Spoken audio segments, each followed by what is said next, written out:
जय श्री राम। मैं अपनी पिछली वीडियो च गलाया हा कि ना बड़ियां सारियां ऐसियां भैनां ने जां बड़े सारे ऐसे भ्राऽ ने जेह्ड़े अपने बच्चें गी पढ़े लिखे होने दे बावजूद भी हैनी पढ़ांदे ते ट्यूशन भेजी ओड़दे। ते एह्दे पर मिगी बड़े सारे क्वेश्चन आए कि मैडम जी तुस बोला दियां ते है कि अस अपने बच्चें गी पढ़े लिखे होने दे बावजूद नेईं पढ़ांदे ते अस केह् करचै, ओह् साढ़े कोला पढ़दे गै निं।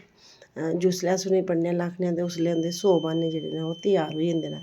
ते फिर अस केह् करचै, सानूं ते इ'यो इक इलाज मिलदा कि मैडम कोल भेजी ओड़चै कुसै कोल ट्यूशन पढ़ाने गी, ताकि कम से कम ओह्दे अक्खी लग्गी जाए कि थोह्ड़ा बहुत पढ़ी लैन। ते तुस सानूं सनाओ अगर तुं'दे कोल कोई सलूशन है कि साढ़े बच्चे कि'यां पढ़न, ते चलो मैं तुहानूं 3-4 सलूशन सनागी जेह्ड़े थुआढ़े बच्चें गी अपने घर पढ़ाने दे कम्म आङन, थुआढ़े अक्खी बी लग्गन गे ओह् ते थुआढ़े कोल बेहियै पढ़न गे बी।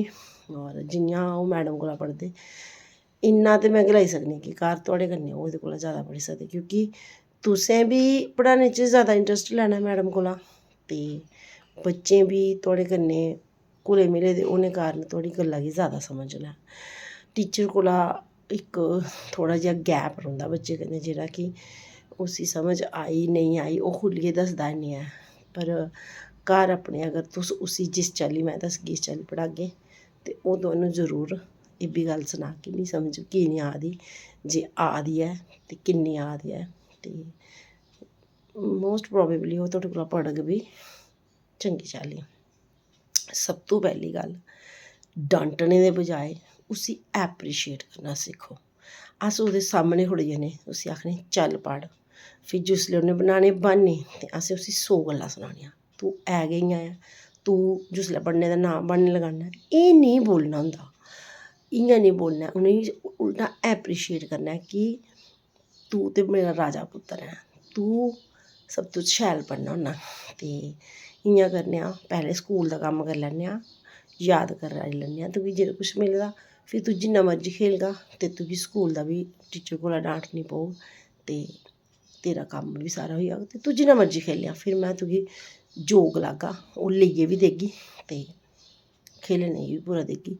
ते जो गलाए बच्चा ओह् अस इ'यां बी ते लेइयै दिन्ने आं, एह् थोह्ड़ा ऐ कि अस ओह्दे कन्नै झूठा फेक प्रामिस करा दे आं। अस बच्चे अपने अज्जकल इक बच्चा ऐ, सारे मां प्यो जेह्ड़ा कुछ उ'नें एक्सपैक्ट नेईं कीते दा होंदा अस ते ओह् बी लेइयै दिन्ने आं, गलाने दे ते दूरा दी गल्ल ऐ। ते फिर केह् होंदा आखदे उसी कि जो तूं गलागा मैं तुगी लेई देगी, लेकिन तूं अज्ज दे बाद ट्यूशन हैनी जाना, मेरे कोल बैठियै पढ़ना।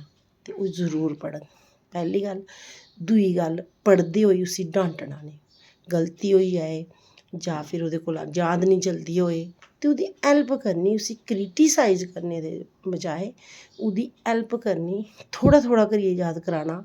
भलेआं गै याद निं होआ दा, समझो ओह्दे कोला 15 दा टेबल याद निं होआ दा भाई बड़ा टफ, जरूरी थोह्ड़े ऐ उसलै गै कराना। 15 दा टेबल अगर ओह् 10 दिन लगाइयै चंगी चाल्ली याद करी लैग ते 10 दिनें च फिर उसी इन्ना शैल याद होना ना रेपीटिशन दी बजह कन्नै कि उसी जिंदगी च निं भुल्लना। ते उसी रोज़ थोह्ड़ा थोह्ड़ा कराओ ना, इक बारी आया नेईं आया भुल्ली गेआ कोई गल्ल निं, अज्ज इन्ना होई गेआ कल फिर से। कंसिस्टेंसी जेह्ड़ी ऐ मतलब लगातार थोह्ड़ा थोह्ड़ा थोह्ड़ा थोह्ड़ा करना और उसी रिवाइज़ करना बार बार, रोज़ रोज़ रोज़ रोज़, चाहे ओह् थोह्ड़ा थोह्ड़ा होए। ओह्दे कन्नै मैमरी साढ़ी जेह्ड़ी ऐ ओह् पक्की होई जंदी। परमानेंट मैमरी इक होंदी शार्ट टाइम मैमरी, इक होंदी परमानेंट मैमरी। जेह्ड़ी शार्ट टाइम होंदी ऐ ओह्दे उसी अस रोज़ रोज़ रोज़ रोज़ रोज़ रोज़ शार्ट टर्म मैमरी च कोई कम्म कोई याद करदे रौह्चै ते लांग टर्म मैमरी च ओह् तां बदलदी जे उसी अस ज़्यादा कोला ज़्यादा रेपीटिशन्स देचै। साल बड़ा लम्मा होंदा ऐ ते 3-3 म्हीने बाद पेपर होंदे न, 2-2 3-3 चैप्टर आंदे न, ज़रा बी टफ निं ऐ कि अस उ'नेंगी पढ़ाई निं सकदे। सब तो पैह्लें मेरी गल्ल जेह्ड़ी मैं हर बारी बोलनी आं कि तुसें लैसन रीड कराना बच्चे कोला ते कन्नै कन्नै उसी समझांदे जाना, चाहे ओह् इंग्लिश होए चाहे ओह् हिंदी च होए जेह्दे च बी होए। बच्चे गी आखना रीडिंग तूं करनी ऐ, जित्थूं तुगी समझ निं आग उत्थूं मैं तुगी समझांदे जागी, पैह्लें तूं इसी ट्रांसलेट करना, तूं इसी समझना, जित्थूं तेरा गलत होग मैं दसदी जागी। ते उसी ते लैसन पढ़दे गै समझ आई जाना। 4 सब्जैक्ट ते साढ़े इ'यां गै होई जंदे क्योंकि ओह् लैसन बिच्चों दित्ते दे होंदे। अस डायरैक्ट क्वेश्चन आंसर्स कराने आं, उ'नें आखने रट्टे मार, ओह् साढ़े ताईं बी डिफिकल्ट बच्चे ताईं बी डिफिकल्ट। अगर तुस उसी पैह्लें चैप्टर पढ़ागी ਚੰਗੀ ਚਾਰੀ ਚੈਪਟਰ ਉਹ ਸਮਝੀ ਲੱਗ, ਤੁਸੀਂ ਉसी ਸਮਝਾਏ ਲੱਗੇ, ਉਹ ਆਪੇ ਵੀ ਸਮਝੀ ਲੱਗ, ਤੇ ਕੁਐਸਚਨ ਆਨਸਰ ਤੇ ਉਹਦੇ ਨਹੀਂ 60-70% ਤੇ ਉੱਥੇ गै याद हो जाने, क्योंकि फिल इन द ब्लैंक्स भी ਉਹਦੇ ਚੋਂ पाए दे होने, कुएस्चन आंसर्स भी ਉਹਦੇ ਚੋਂ पाए दे होने, ਤੇ ਸਾਡਾ ਤਾਂ ਚੈਪਟਰ ਉੱਥੇ गै कंप्लीट हो ਜਾਂਦਾ। ਸਾਨੂੰ पढ़ाने ਦੀ जाच नहीं आती, इस करियै अस ज़्यादा टाइम लगांदे। रही गल्ल हून बड्डे बच्चे दी, जेह्ड़ी 7वीं 8वीं पढ़दे, उं'दे क्वेश्चन आंसर्स लंबे होंदे, लेकिन अगर अस उ'नेंगी शुरू दा इ'यै लेई प्रैक्टिस दित्ती दी होए ना, ते 6वीं 7वीं च बी ओह् ज़्यादा बड्डे नहीं लगदे। मोस्टली जेह्ड़े कुड़ियां बच्चे मेरे कोल आर्मी स्कूल दे ते KV स्कूल दे अच्छे बच्चे, जेह्ड़े इंटैलीजेंट बच्चे पढ़दे, 4th कोला लग्गियै 5th कोला लग्गियै ऑनवर्ड मेरे कोल गै पढ़ा दे। कसम करियै गलानी आं, ओह् 8वीं च कदें भी मैं उ'नेंगी आंसर नहीं कराए, ओह् आपूं आंसर क्रिएट करी लैंदे।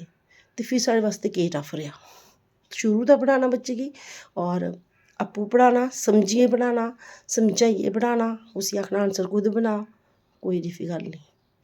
ते जिसलै रेही मैथ दी गल्ल, ते मैथ दी ते सब तो बड्डी एह् गल्ल ऐ कि जिसलै समझ आई गे, फार्मूले समझ आई गे, तरीका करने दा समझ आई गेआ, ते उसी ज़्यादा कोला ज़्यादा उस टाइप दे क्वेश्चन देने, डिफरेंट देने, ताकि हर टाइप दा क्वेश्चन, अगर हार्ड क्वेश्चन भी पेपर च आई जाए ते ओह् करी लैए।